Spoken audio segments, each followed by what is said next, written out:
Hey guys, it's Sandra and welcome to Vlogmas! We wish you a merry litmus, we wish you a merry litmus, we wish you a merry litmus and a happy new year. In today's video, I'm going to talk about how I plan trips in China.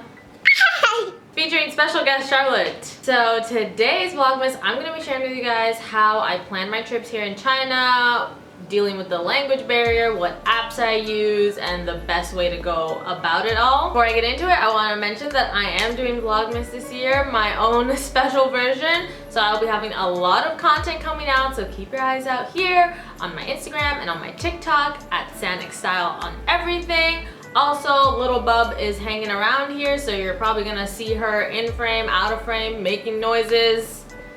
We gotta do what we gotta do, guys. So please don't be too annoyed with that. Okay, let's just get right into it. So, apps to use. Number one important app, WeChat. Here's a general list of all the apps I use, and then I'll go into each one with detail. So obviously starting with WeChat, Alipay, Google Translate, Tripcom, the Chinese Metro app, Dianping, Apple Maps, and I don't know the name of this one in English, but it's the blue arrow map, and if I figure out the name, I will put it on the screen. So let's start with probably the most important app. If you're in China, you definitely have this app. You cannot exist here without WeChat. So I use WeChat a lot, obviously for like texting, paying for stuff is important as well. But in terms of like planning a trip, I follow like a Shanghai and Beijing page that posts things happening in the city. So this is a good way to kind of see what's going on. I also use WeChat for booking train tickets. You can also use Trip.com, and I'll get into that. But since I have WeChat, I just use it directly through there, and it's pretty straightforward.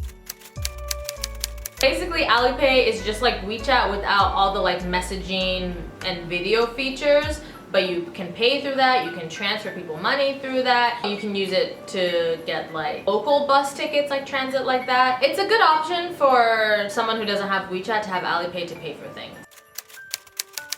Apple Maps is super accurate here in China. I use Apple Maps most of the time, if not 100% of the time, because everything's in English. I can put in an address, it'll be in English, it'll give me directions in English. I can also order taxis through Apple Maps if I have a connecting app that does taxi service. And the other good thing about Apple Maps is you can also put in an address in Mandarin and it'll still figure out where you need to go, so your directions can be in English. And I find this to be probably the most convenient because most addresses and names of places here are in Mandarin, and so that works out really well. The next app is the blue arrow map. I literally don't know what it's called, but this is basically China's Google Maps. It does everything that Google Maps does and a little bit more. You can order taxis through this app. The great thing is it connects to Apple Maps. Like I was saying before, if you want to order a taxi, Apple Maps will like get the directions and then you choose the taxi option and it'll open it up in the blue arrow map. So you don't have to try and fiddle with the app to try and get to a location. If it's a bit confusing, you can just do it in English and then it'll do everything for you and order the taxi. And also, if you're an Android user, this app is your saving grace. It'll do everything for you. It'll find you the bus routes, the subway routes, the walking routes, the biking routes. Everything is on this map. You just have to deal with having to translate some stuff.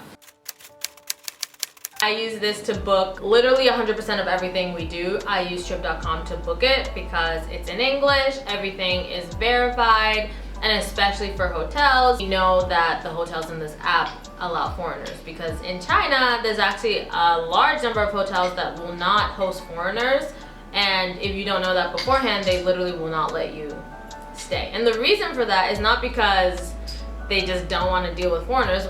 That's kind of the reason, but it's because when you have foreigners staying at your hotel, you have to do some extra paperwork with their booking that you wouldn't have to do for someone who's a Chinese national. So hotels that don't want to do the extra work just don't have foreigners, which is totally fair. There are many options for foreigners. I use Dianping, which is super great for finding restaurants in your area that you want to eat at. It literally will show you everything you want. If you want cafes, you want breakfast, you just search it. It'll do the job. So how do I use all of these apps together to plan my trip? I'm gonna use my Beijing trip as the example from start to finish of how I do it. So all of the amounts and costs of stuff I have here are for 2 adults, so just keep that in mind when I'm giving the numbers. Cut it in half if you want to know how much that would cost for 1 person traveling. So let's start with transportation. So basically 2 main methods of travel: train, plane. For Beijing, as the example, to take a train is 4 hours. If you get like the fastest one, there are some that are more like 5, even 6 hours, and obviously the longer the train, yeah, the cheaper the cost a little bit, or about a 2.5-hour flight. And to book those, you can use Trip.com. I used WeChat because I have it and a friend showed me how to book the trains through there. I haven't booked flights through WeChat yet, but basically between WeChat or Trip.com we can book our transportation. But I'll use Trip.com as the example. You just go into the app, you go into trains, and you put in the locations of where you want to go and where you're going to be traveling from. So in our case, I put in Shanghai and I knew which train station, which was Hongqiao. Put in Shanghai, Hongqiao to Beijing. I didn't have a specific train station for Beijing just because I didn't really know where we were gonna be staying yet. So I was open to different train stations because I think there's around 3 that are in the central-ish area. So here's the cost. So the total round trip to go from Shanghai to Beijing cost us 2,828 kwai, which equals $562.65. So then in comparison, the plane was actually cheaper to go, which is really surprising. And the only reason we didn't choose it was just we were not ready to go on a plane. The train's only 4 hours and the plane was 2.5 hours. And if you also count having to arrive about an hour early, and it would be our first time, and then also like baggage, it kind of calculates to be the same amount of time travel wise. So we chose a train. Cost for one way was 590 kwai, which is $116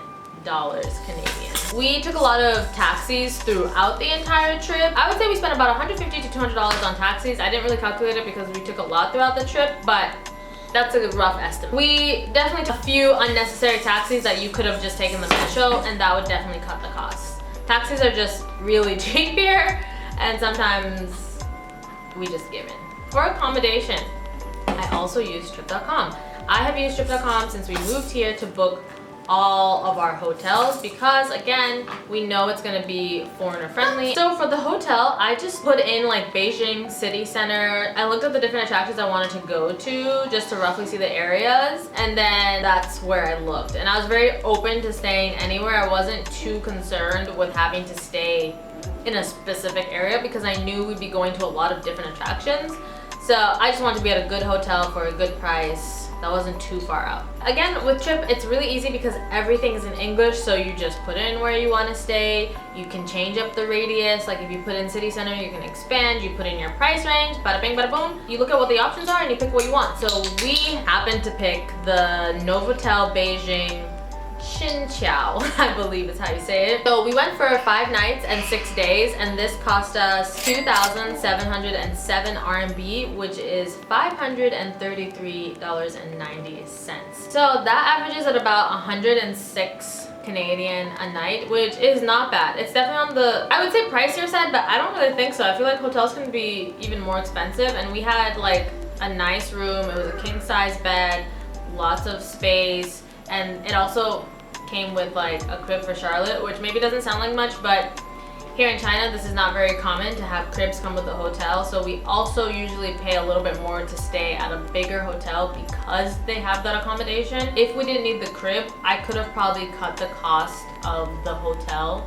per night probably down to even like 60 Canadian a night, and that would be like a decent hotel. Like I'd probably spend more like 70 to get like a bathtub. Last but not least is attractions. So like, how do I find what to do? How do I do them? How do I book them? How do I get there? I look on Instagram, I look for influencers and content creators who like live in the city. I know a few and we're mutuals, and I like asked them for things to do, which was really nice. And I've had friends who have lived in Beijing as well. I got recommendations from there. And I also use Trip as well. If you go into Trip, when you put in a city, it'll show you what attractions are there. Obviously, these are more like bigger and major attractions, more popular. The good thing is, for these big things, a lot of them you have to like book tickets. You can do that through trip.com, book all your tickets, and they email them to you, which is super convenient. So the main ones that we needed tickets for were Temple of Heaven, Summer Palace, and the Great Wall. Cost is as follows. Temple of Heaven was 136 kwai, which is $26.85. Summer Palace was 125 kwai, $24.72. And then we have the Great Wall. I chose, now this was hard because there are many sections of the Great Wall varying in distance away from the city. I had like 3 options for which wall I wanted to go to. And then I reached out to a friend who lives in Beijing. She suggested which wall to go to. So we ended up going to Mutianyu Great Wall, and we booked like a bus that takes you there and takes you back and helps you like book your tickets at the wall and anything you need. So the bus was 160 kwai, then entry to the wall is 40, and then we took a cable car. You pay for a round trip, but we only took it up. And if you watch my vlogs, then you would know. And so that was 120 kwai. Then we took the slide going down. This is why we chose this wall, because with Charlotte, all we had to do was like actually walk the length. So then we took the slide down, which was 200 kwai, and then lunch was 50 kwai. We had like a Chinese buffet. So the total of all of that to like experience the wall and all the little things there was 420 kwai, which is $83.54. So that's the breakdown. If you're curious about our itinerary, I have an Instagram post. This is the picture of it. And I literally list down our day-by-day itinerary for what we did. So you can definitely check that out at Shanghai Style. That is everything. Now I'll give you the big drum roll, please. The total cost of our trip. Now this is for 2 adults, 1 baby, but she literally was free everywhere we went, other than her eating food. 5,958 kwai and 85 cents. I don't know about you, but for going to Beijing, for the first, I feel like we did so good. Like that's a healthy budget. I really hope you enjoyed this video, that it was helpful and informative, and if you're just curious about it, then you got the answers you wanted. I hope you guys have been enjoying Vlogmas and continue to enjoy it. I'm really excited about it, and I'm just so glad to be putting out this content for you guys, and I will see you guys in the next one. Thanks so much for watching. Bye. Bye.